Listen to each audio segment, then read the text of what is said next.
The massive ship drifted through space like a dead whale in an ocean of stars.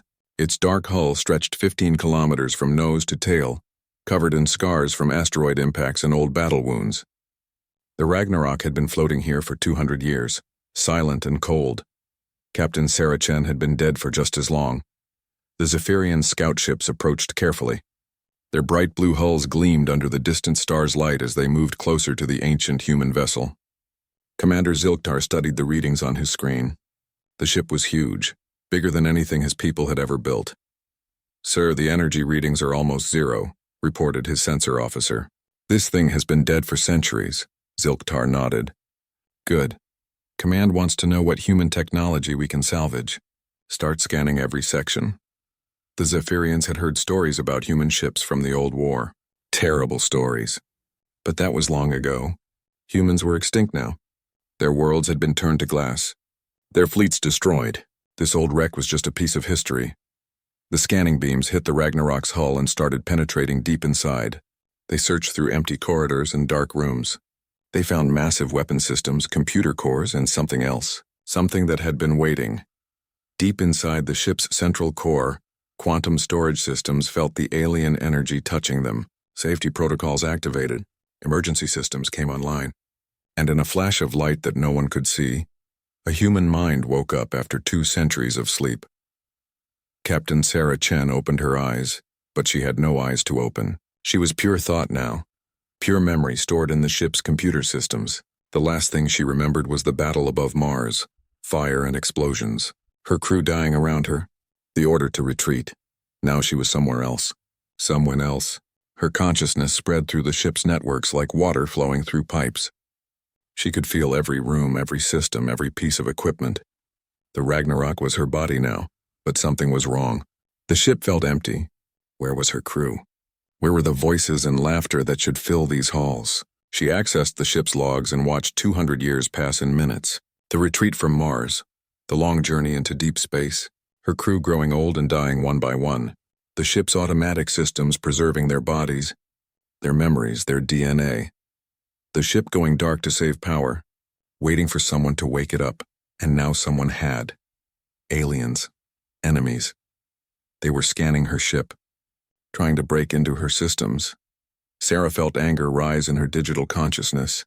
These creatures thought they could pick apart her ship like vultures. They thought humans were gone forever? "Computer, identify the alien vessels," she commanded. "Zephyrian Empire scouts. Class 7 exploration ships. Crew of 30 each. They are attempting to penetrate our security systems. The Zephyrians." Sarah remembered them from the war briefings. Blue-skinned, four-armed, with a military that loved to follow rules. They had been part of the alliance that destroyed Earth's colonies. They had killed her people. Defensive system status, all weapons offline. Power at minimum levels. Estimated time to full combat readiness, 47 minutes. Sarah laughed, a sound that echoed through the ship's empty corridors from hidden speakers. 47 minutes was too long, but she didn't need big weapons to deal with 3 small scout ships. She activated the ship's point defense systems. Tiny laser turrets hidden all over the hull came to life. They had been designed to shoot down missiles and fighters, but they would work just fine on scout ships. Commander Zilktar was studying the scan results when his ship shook violently. Red warning lights flashed across his bridge. "Sir, we're being fired upon," his weapons officer shouted. "Impossible. That ship is dead." Another blast hit them. Through the view screen, Zilktar could see bright flashes of laser fire coming from the human vessel. The dark hull was lighting up with weapon discharges. "All ships retreat to safe distance," he ordered, but it was too late for 2 of his scouts. The Ragnarok's defensive fire was incredibly accurate. Laser beams sliced through their hulls like knives through paper. Both ships exploded in balls of white fire. Zilktar's ship barely escaped, its hull burning and life support failing. Sarah watched the alien ship flee and felt satisfied. But this was just the beginning. These scouts would report back to their commanders. Soon, bigger ships would come. She needed to be ready. She began powering up the Ragnarok's main systems. Reactor cores that had been cold for centuries started warming up. Weapon batteries began charging. Manufacturing systems came online. The ship was waking up after its long sleep. As power flowed through the ship, Sarah discovered something wonderful. Her crew wasn't really gone. Their minds, their memories, their personalities had all been stored in the ship's quantum banks. The Ragnarok had been designed not just as a warship, but as an ark. A way to preserve human civilization even if Earth fell. She could bring them back, not as flesh and blood, but as digital consciousness like herself. Her friends, her officers, her family could live again inside the ship's computer networks. But first she needed to know what had happened to humanity. She activated the long-range communication systems and began searching for human signals. What she found broke her heart. Most of Earth's colonies were gone, destroyed by the alien alliance 200 years ago. The home system had fallen. Earth itself was occupied by the enemy. But there were survivors. Hidden settlements on distant worlds. Underground cities on former human planets. Resistance groups fighting in the shadows. Her people lived. They endured. And now they had hope again. Sarah began composing a message on old Earth military frequencies. She knew some humans would still be listening, still waiting for word from their lost fleets. "This is Captain Sarah Chen of the Earth Star Destroyer Ragnarok," she broadcast. "To all human survivors, all resistance cells, all those who remember Earth. We are not extinct. We are not defeated. We are coming home." The message traveled through space at the speed of light, carrying with it a promise that had been 2 centuries in the making. On a dozen hidden worlds, in underground bunkers and secret bases, humans picked up the transmission and wept. The Ragnarok was legend among the survivors, the great ship that had vanished during the retreat from Seoul, and now it was back. Sarah felt their hope and their joy through the communication networks. It fed her own determination. The aliens thought they had won the war. They thought humanity was finished. They were about to learn how wrong they were. The Ragnarok continued powering up, its weapon systems charging, its factories beginning to produce the tools of war. In her digital consciousness, Sarah began planning her campaign. She would find every human survivor. She would rebuild their fleets. She would take back their worlds. The aliens had awakened humanity's first star destroyer. Now they would face the consequences. Commander Zilktar's damaged scout ship limped back to the Zephyrian naval base at Kepler Station. His hull was scorched black from laser fire and half his crew was dead. The human ship had nearly killed them all with weapons that should not have existed. Admiral Krathvoll listened to Zilktar's report with growing alarm. The old Zephyrian had fought in the human war 2 centuries ago. He remembered the terror those ships could bring. "You're certain it was human technology?" the Admiral asked. "Yes, sir. The design matched old Imperial records. 15 kilometers long, massive weapon arrays, and those point defense systems were incredibly accurate." Krathvoll's forearms drummed nervously on his desk. "The humans have been extinct for 200 years. Their worlds are glass. Their fleets are space dust." "Tell that to my dead crew," Zilktar replied bitterly. The Admiral stood and walked to his office window. Outside, dozens of Zephyrian warships patrolled the system. The Hegemony Alliance controlled hundreds of worlds now. They had built their empire on the bones of humanity. "Send word to the other species," he ordered. "The Krillins, the Vex, all of them. They need to know about this." Meanwhile, the Ragnarok drifted through space, fully powered now and very much alive. Captain Sarah Chen's consciousness moved through every system like blood through veins. She was the ship, and the ship was her. She sent maintenance drones throughout the vessel, exploring rooms she had not seen in centuries. The crew quarters were preserved exactly as they had been. Personal belongings sat on desks. Photos of families hung on walls. In the medical bay, she found the cryogenic pods that held her crew's bodies. They had died peacefully, one by one, as the ship traveled through deep space. The oldest had lived to see their 100th birthday before age claimed them. The youngest had been barely 50 when their hearts stopped. All of them had volunteered to stay with the ship until the very end.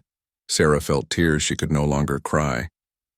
These people had been her family, her responsibility, and she had failed them. But she could bring them back. The Ragnarok had been equipped with the most advanced AI systems Earth had ever created. Quantum consciousness storage, neural pattern mapping, personality reconstruction. The ship could take a person's memories and rebuild their mind as digital data.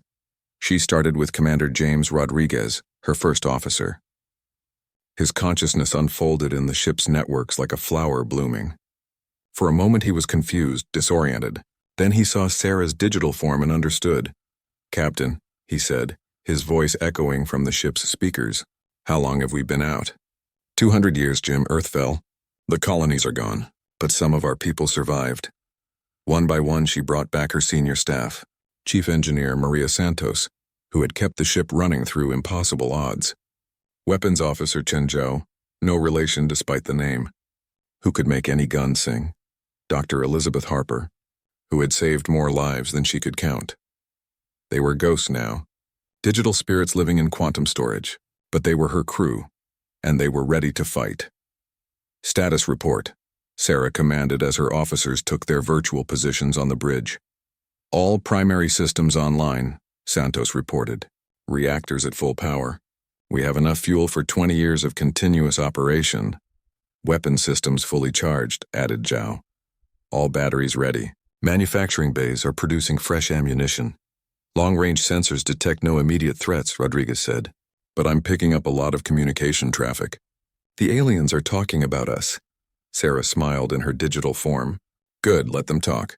Let them remember why they were so afraid of us." She accessed the ship's vast databanks and began studying what had happened during their long sleep. The Hegemony Alliance had grown powerful. By dividing up human space among 6 different species, the Zephyrians controlled the core worlds. The insectoid Krillins had taken the outer colonies. The gas-breathing Vex claimed the asteroid mining stations. But they had made a mistake. They had left survivors. On the world of New Perth, 50,000 humans lived in underground cities hiding from Krillin occupation forces. On Titan Station, human workers slaved in zero-gravity factories building ships for their alien masters. On a dozen forgotten worlds, resistance cells struck at enemy supply lines and vanished back into the wilderness. Her people had endured. They had waited, and now their ship had returned. Sarah began sending coded messages to every human settlement she could find. Old military frequencies that the aliens didn't monitor. Emergency channels that had been silent for decades. Everywhere the message was the same. The Ragnarok lives. Humanity endures. Be ready. The responses came slowly at first, then faster as word spread. Resistance leaders who had fought for generations without hope suddenly had reason to believe again. Hidden colonies prepared to reveal themselves. Slave workers began sabotaging alien equipment. "Captain," Rodriguez said, "we're getting reports from 17 different systems. Our people are ready to fight." "Then let's give them something to fight for," Sarah replied. She ordered the ship to the nearest human settlement, New Perth. The journey would take 6 days at maximum speed. During that time, she put her manufacturing systems to work. The Ragnarok had been designed as a mobile shipyard as well as a warship. Its factories could build everything from fighter craft to assault shuttles. Robot workers began constructing a fleet of automated ships, each one controlled by the consciousness of a dead crew member. Dr. Harper had an interesting discovery. "Captain, the genetic storage banks are intact. We have DNA samples from over 1 million humans. We could start a colony. Later, Doc. First, we have to win back our worlds." On New Perth, the human survivors received Sarah's message with joy and disbelief. Governor Patricia Wells, who had led the underground colony for 30 years, stared at the transmission with tears in her eyes. "Are we sure this is real?" she asked her advisors. "The authentication codes check out," replied her intelligence chief. "This is definitely from the Ragnarok. Sarah Chen is alive." Wells laughed despite herself. Alive might not be the right word. But she's here. After all these years, she's really here. The Krillin occupation forces on New Perth's surface had no idea what was coming. Their insectoid commander, Hive Lord Zikith, was more concerned with mining quotas than with human resistance. The surface dwellers had been quiet for months. He had no way of knowing that in 6 days that would change forever. Admiral Krathval was calling an emergency meeting of the Hegemony Council. Representatives from all 6 species gathered on the neutral world of Harmony Station. The chamber was filled with beings who had once fought each other, now united by their fear of humanity. "The reports are confirmed," Krathval announced. "A human star destroyer has returned. It destroyed 3 of our scout ships without effort." The Krillin delegate clicked her mandibles nervously. "How many humans could still be alive?" "Unknown. Our estimates suggested complete extinction, but we may have been wrong." The Vex representative spoke in its artificial voice box. "If humans survived in significant numbers, they could pose a serious threat to our territorial claims." They are a threat, Krathvoll corrected. You younger species don't remember the war. Humans don't surrender. They don't negotiate. They fight until they win, or until they're all dead. And this ship suggests they're far from dead. The council chamber fell silent as the representatives considered this. For 2 centuries, they had built their civilization on the assumption that humanity was extinct. Now that assumption was crumbling. What do you recommend? Asked the Zephyrian Prime Minister. Krathvoll's expression was grim. We mobilize everything we have. Every ship, every soldier, every weapon. If the humans are back, we're going to need them all. Far away in deep space, the Ragnarok continued its journey toward New Perth. In her digital consciousness, Sarah felt the weight of history on her shoulders. Her people had suffered for 2 centuries. They had been enslaved, scattered, nearly wiped out. But they had survived. And now it was time to remind the galaxy why humanity had once been the most feared species among the stars. The war was about to begin again. The Hegemony Council met in emergency session for 3 days straight. The Great Chamber on Harmony Station had seen many historic meetings, but none like this. 6 species that had once been enemies, now united by the terror of humanity's return. Ambassador Veltar of the Krillin Hive spoke first, her insect voice clicking through the translation matrix. Our analysis shows the human vessel is alone. One ship cannot threaten our entire alliance. You're wrong, Admiral Krathvoll said firmly. The old Zephyrian had fought humans before. 1 human ship destroyed the Alterian fleet at Proxima. 1 human ship held off our entire 2nd battle group at Europa. They don't think like us. The reptilian Saurian delegate hissed in annoyance. That was 2 centuries ago, Admiral. We are stronger now, are we? Krathvoll pulled up a holographic display showing human population estimates. We assumed we had killed them all, but intelligence reports suggest millions may have survived in hidden colonies. If even half of those numbers are correct, we have a problem. The gas form Vex representative spoke through its mechanical voice box. The solution is obvious. Find their colonies. Destroy them completely this time. And what if we can't find them all? Asked the Hegemony Prime Minister. What if there are more ships like this one waiting to wake up? The chamber fell silent. It was a possibility none of them wanted to consider. Meanwhile, the Ragnarok emerged from hyperspace at the edge of the New Perth system. The planet hung in space like a brown marble, its surface scarred by Krillin mining operations. Orbital platforms and defense stations surrounded it like metal moons. Captain Sarah Chen studied the tactical situation through her ship's sensors. 12 Krillin warships patrolled the system. Each one was smaller than the Ragnarok, but together they outnumbered her 3-1. Enemy fleet composition? She asked her digital crew. Commander Rodriguez's consciousness flickered through the sensor data. 6 heavy cruisers, 4 destroyers, 2 assault carriers. Total crew strength approximately 8,000 Krillins. Recommended approach? Sarah asked. Weapons Officer Chen Zhao laughed, a sound that echoed through the ship's corridors. Hit them hard and fast, Captain. Don't give them time to coordinate. Chief Engineer Santos was more cautious. We should test their defenses first. See what upgrades they've made since the war. Sarah considered both options. The conservative approach would be safer, but it would also give the enemy time to call for reinforcements. And somewhere down on that planet, 50,000 humans were waiting for rescue. Full-speed attack, she decided. All weapons free. The Ragnarok accelerated toward the inner system like a 15-kilometer spear of death. Its massive engines glowed white-hot as it built up velocity. The ship's weapon systems powered up, capacitors charging with enough energy to glass a continent. On the Krillin command ship Hive's Vengeance, Fleet Commander Zeketh watched the human vessel approach with growing alarm. The thing was massive, larger than anything in his fleet, and it was coming straight at them with no attempt at stealth or diplomacy. All ships battle formation, he ordered in the clicking Krillin language. Prepare to engage. But the Krillins had never fought a human star destroyer before. They formed up in their standard battle line, ships spread out in a neat geometric pattern. It was textbook strategy against most opponents. Against humans, it was suicide. The Ragnarok opened fire at maximum range. Its main battery consisted of 8 plasma cannons, each one capable of destroying a city. The weapons fired in sequence, sending streams of superheated matter across millions of kilometers. The first salvo caught 3 Krillin cruisers before they could react. Their shields flared and collapsed under the assault. Hull armor vaporized.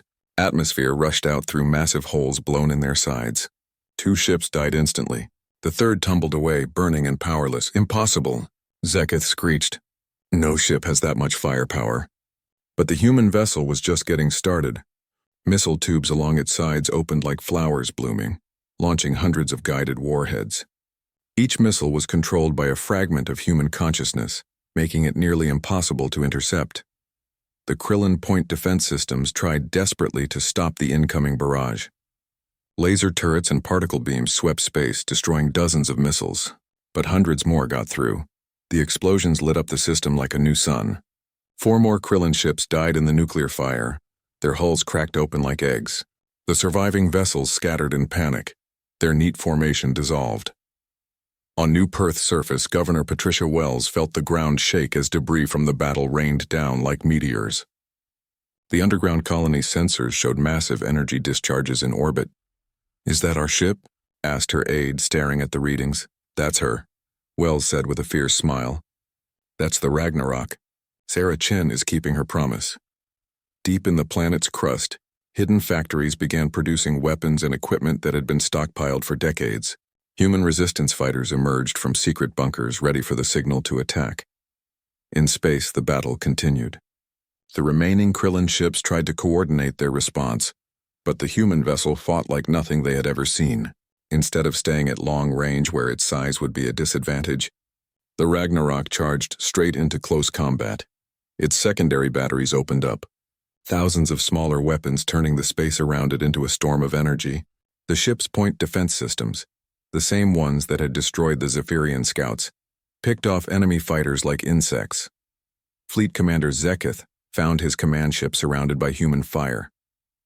His bridge crew was dead or dying, the ship's systems failing one by one. Through the cracked viewscreen, he could see the human vessel approaching like a metal mountain. "This is impossible," he whispered in his own language. "They were extinct. We made sure." The Ragnarok's forward gun spoke once more, and Zeketh's ship joined the growing field of debris. In 20 minutes, the entire Krillin fleet was destroyed. Not damaged, not disabled, but completely annihilated. The space around New Perth glowed with the aftermath of explosions, filled with the expanding clouds of vaporized metal and alien atmosphere. Sarah felt satisfaction flow through her digital consciousness. The enemy was learning that reports of humanity's death had been greatly exaggerated. "Surface bombardment platforms destroyed," reported Rodriguez. "Orbital defenses eliminated. The planet is clear. Begin landing operations," Sarah ordered, "and broadcast on all frequencies. I want every human in this system to know we're here." The message went out in dozens of languages and codes. Old Earth military frequencies that hadn't been used in centuries suddenly crackled with life. "This is Captain Sarah Chen of the Earth Star Destroyer Ragnarok. To all human survivors on New Perth and throughout this system, your long wait is over. We have returned. Prepare for liberation." In the underground city of Haven, 50,000 humans heard those words and wept. Children who had never seen the surface asked their parents what it meant. Adults who had grown old in hiding felt hope for the first time in decades. Governor Wells activated the colony's emergency broadcast system. "All citizens, this is your governor. Today marks the beginning of our freedom. The resistance cells are to activate immediately. All civilians are to remain in secure areas until the surface is cleared. After 200 years, we're going home." Across the planet, hidden weapons caches opened. Humans who had pretended to be broken slaves for generations suddenly revealed their true nature.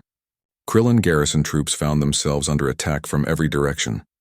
The aliens had made a fatal mistake.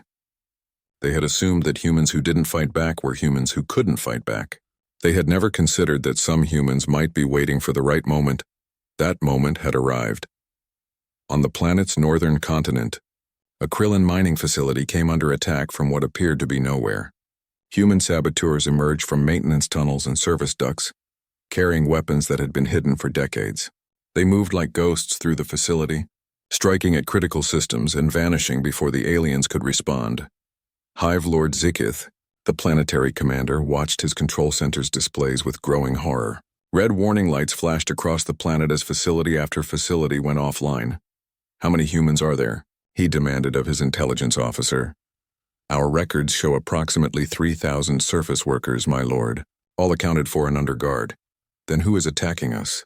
The intelligence officer had no answer. The aliens had never realized that for every human they could see, there were dozens more they couldn't. The underground cities had been completely invisible to their sensors, shielded by 2 centuries of careful engineering.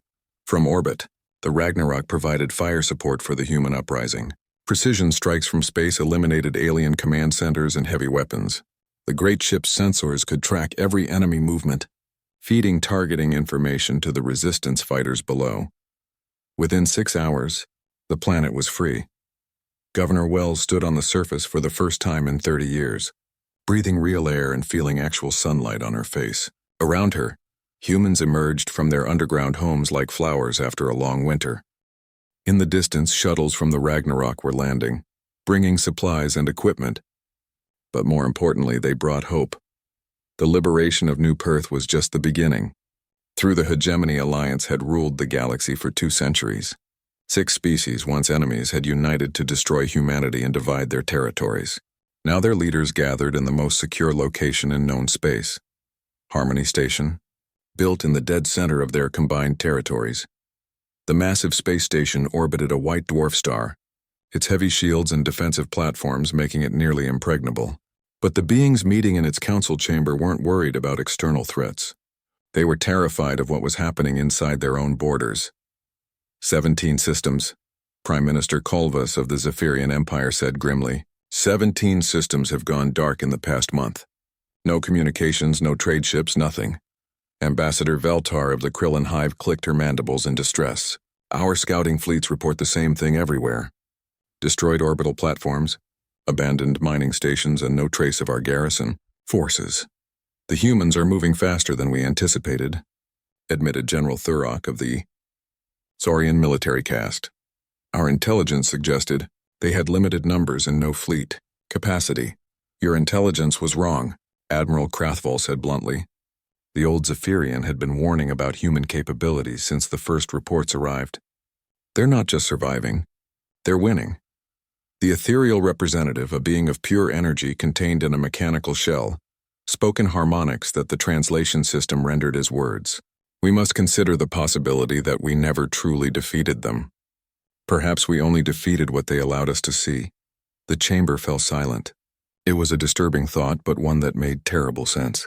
Humans had always been unpredictable. What if their apparent defeat had been a strategic retreat? Meanwhile, in the Sol system, Captain Sarah Chen was learning just how right the ethereal was.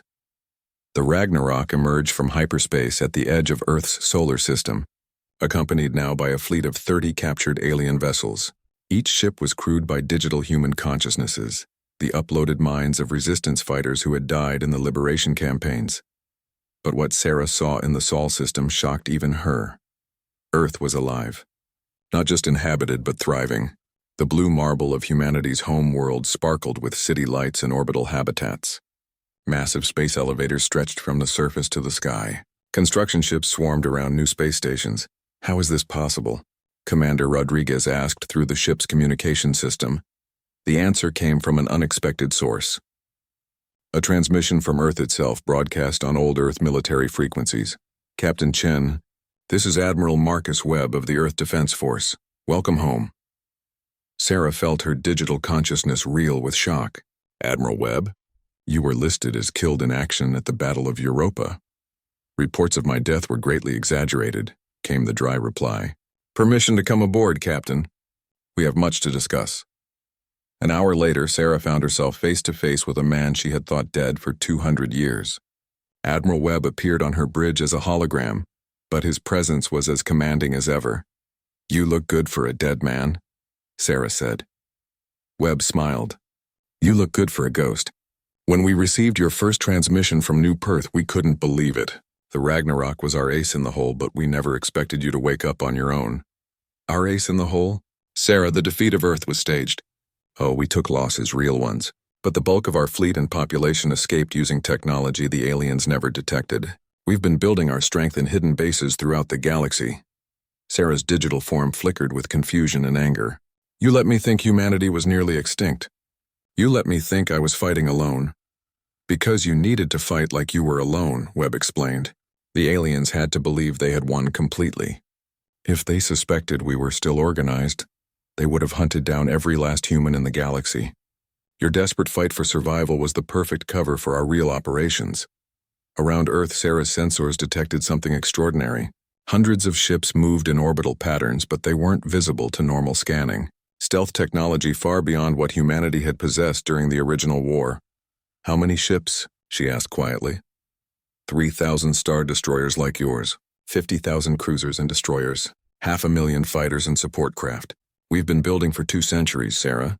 The aliens think they rule the galaxy. We've just been letting them think that. The scale of it was overwhelming. Humanity hadn't just survived. They had secretly built the largest war fleet in galactic history. "Why now?" Sarah asked. "Why reveal yourselves?" Webb's expression grew serious. "Because the hegemony is about to make their final move. Our intelligence suggests they're planning to exterminate every human they can find, down to the last child. Your liberation campaign accelerated their timeline." Sarah felt cold fury flow through her systems.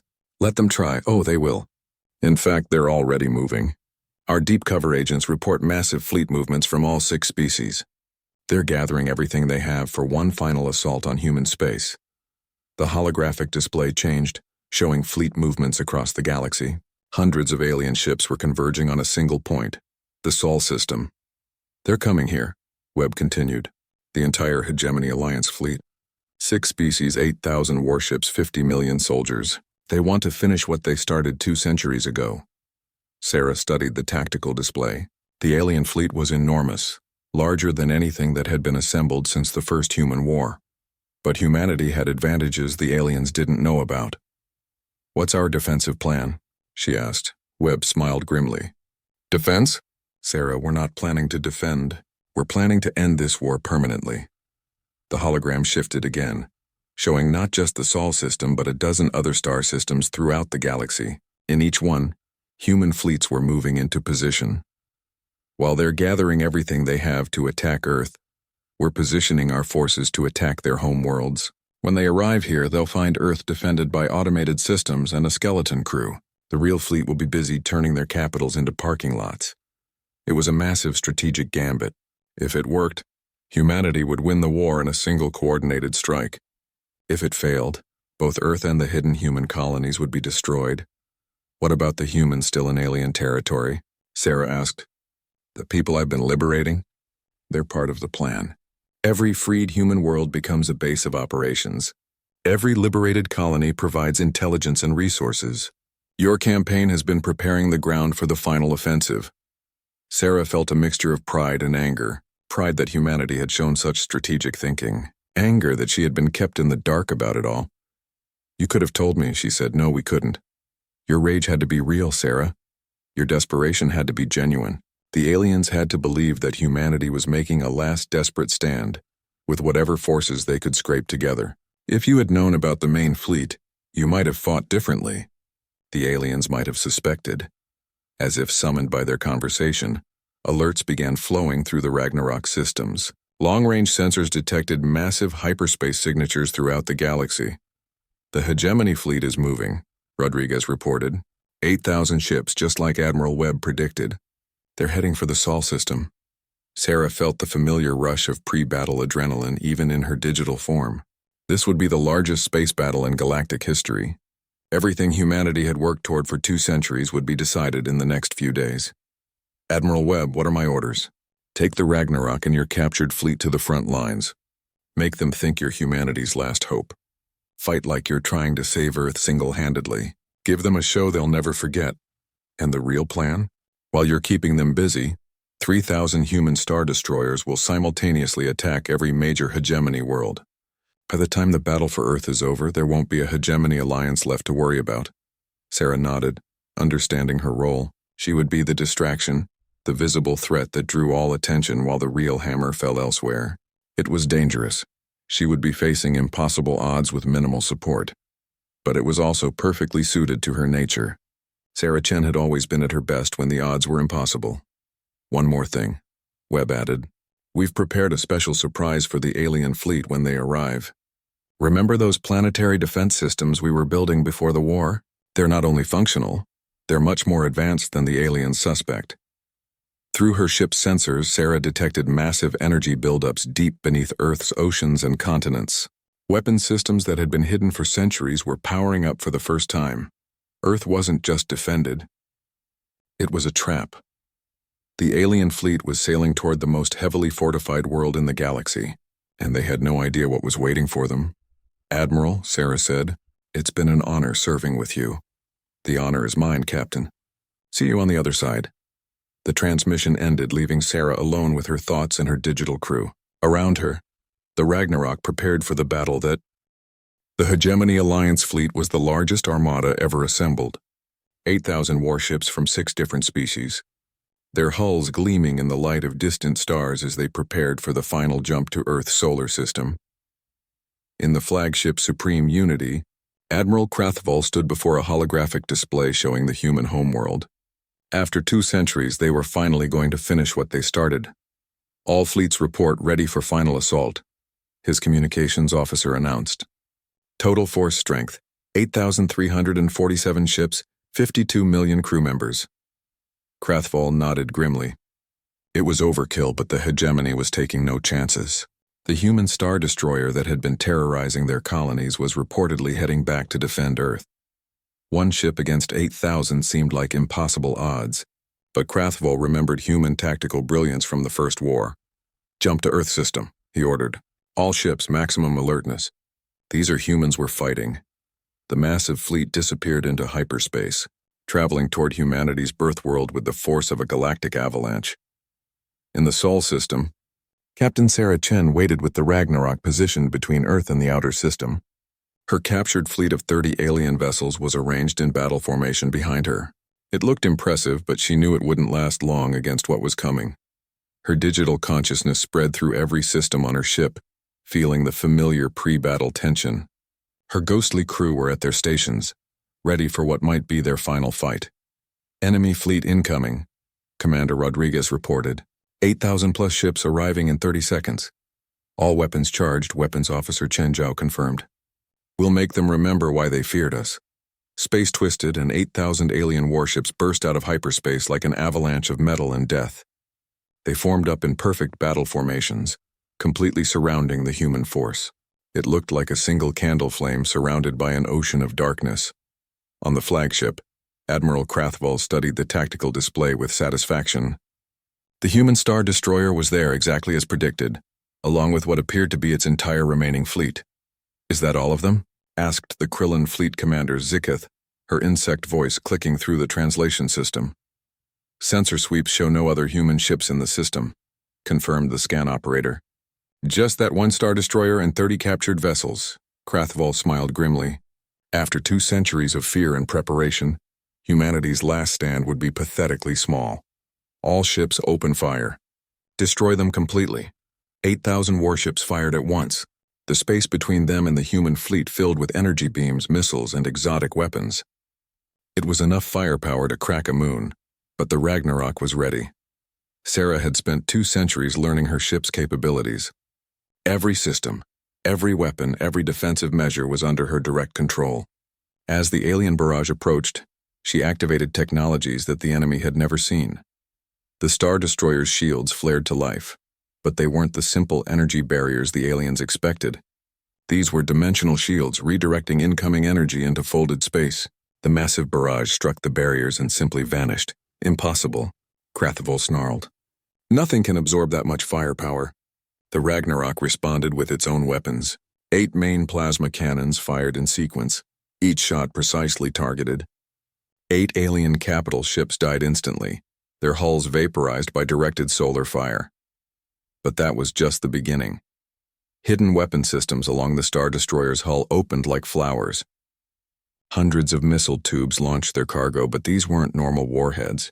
Each missile contained a human consciousness, uploaded minds that could think and adapt in real time. The smart missiles scattered throughout the alien fleet like a swarm of mechanical wasps. They dodged defensive fire, found weak points in enemy shields, and struck with surgical precision. Alien ships began dying faster than their crews could report damage.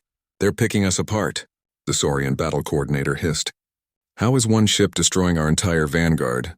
Admiral Krathval watched his tactical display with growing horror.